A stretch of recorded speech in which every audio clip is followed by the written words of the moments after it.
Before we start the video, just a quick reminder that I do have a Discord server, so if you haven't yet, please join it. We can chat there, and also it's a good way for me to communicate with you in case something bad happens to the channel. If you're interested, the link to it is in the description.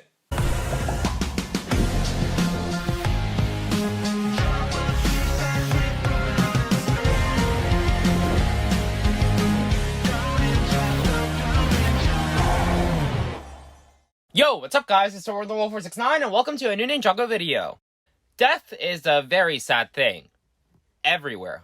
Honestly, I don't see any reason why you would be smiling in the face of someone's death. And well, death is not a stranger to Ninjago. Sure, we had the passing of voice actor Kirby Morrow back in November of last year, but today I'm going to be analyzing two different deaths or sacrifices that happened in Ninjago. We are going to be determining which is the better sacrifice of the two. Zane's sacrifice in Season 3 Rebooted, or Nia's sacrifice in Seabound. Please keep in mind that everything I will say in this video is my own opinion. Also, just for the purposes of this video, I will not be regarding Garmadon's death or Morrow's death. I mean, sure, they were very sad, but the ones people are considering the most right now in the Ninjago community are these two, so yeah, for recency purposes, we're going to look at these two sacrifices. Got it? Alright, let's get started. So we have to determine which sacrifice is better written of the two. Well, let's start off with Zane's death. Zane's sacrifice was not anticipated. I mean, sure, we were having a couple Zane moments throughout Season 3 Rebooted, but we had no idea that this sacrifice was going to happen until the final episode. There was a little bit of foreshadowing at the start of the Titanium Ninja, the episode where Zane sacrificed himself. But yeah, the death was unexpected. The pill Cyrus Borg made to shrink the Overlord failed, Pythor ate it actually. And yeah, because the ninja had no other way to stop the Overlord, Zane decided to give his life. Zane had an emotional monologue as he faced the Overlord. The ninja started shouting Zane's name and everything, and then we got to an emotional flashback. This is what probably gave a lot of people tears because, you know, it was very dramatic. And honestly, a very sad moment because we were recapping all of Zane's life thus far. This is a very sad moment, it still gives me chills to this day. And at the end, Zane blew up. Everyone is sobbing, there was a memorial, yeah. Shocking. Shocking.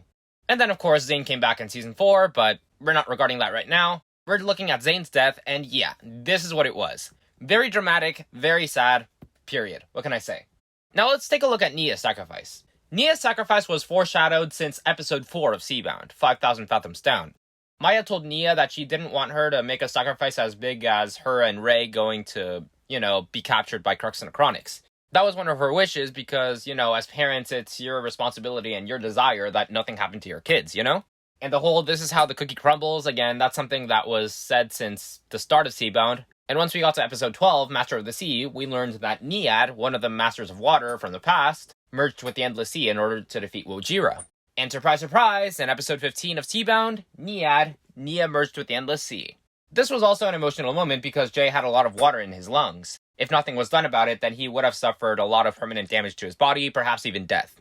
So yeah, Nia saved Jay, she went to fight Wojira. She did end up defeating Wojira, but once we got to the latter end of the episode, we got to some very sad moments. It appears as though her consciousness has been consumed by the Endless Sea, and then she says goodbye to the ninja and departs into the sea, going to whereabouts unknown. The ninja hold a memorial service back at the monastery. Jay and Maya have a moment, and you know, all these Ninjago characters show up to give some memorial service to Nia. And that's it for now. Unfortunately, we don't know about Nia's future as of the time of this recording. We have only seen up to the last episode of Seabound, so we don't know what's going to be happening in 2022. But hey, we never know. Nia could come back, maybe she won't. We'll see.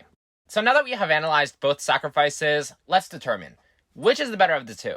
Well, I don't know what you guys think, but in my personal opinion, I still think Zane's sacrifice is the saddest moment in Ninjago. I feel like the flashback was able to emit a lot more emotion onto myself. And yeah, sure, Nia's sacrifice was also very sad, but Zane's death was a lot more dramatic. It was something that we were not expecting, and when I rewatch either of the two, I still feel a lot more sad watching Zane's death. You guys may have a different opinion, but I think that because of recency bias, or some people also call it nostalgia, a lot of people were praising Nia's death a lot more than Zane's death. And I still think Zane's death was executed a lot better than either of the two. I mean, just look at all this emotion on Discord when we were rewatching the Titanium Ninja in my server. Wow, a lot of people were crying. No! Anyways, that's it for this video. What do you think about it? Please let me know in the comments. Do you agree with my opinion or no? I hope you enjoyed this video, and I'll see you next time. Thank you so much for watching, everyone, and I'll see you in the next video. Peace out. Bye.